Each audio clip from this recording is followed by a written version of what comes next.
Piga makofi tuimbe.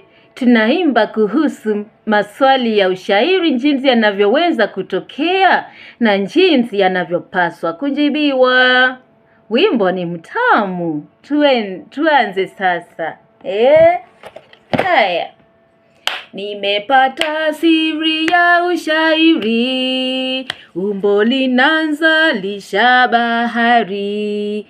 Lugha tutumbi ndiyo nathari, aya moja kwa lugha nyepesi. Uhuru wa mshairi nao, ingiza rima zida utohozi. Kumboroga sarufi hakukosi, tabdila kubadili tamko.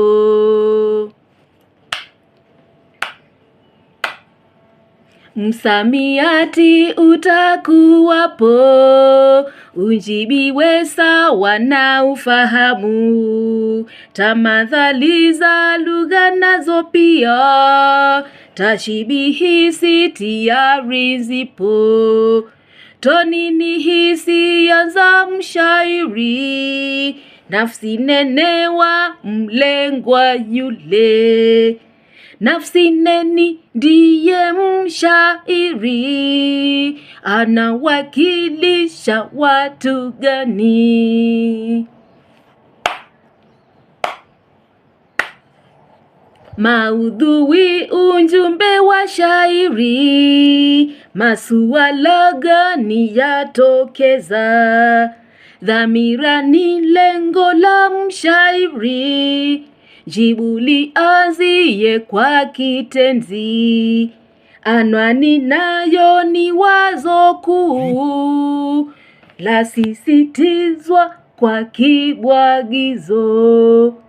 Ushairi ni kazi nyepesi, mwanafunzi makinika sana.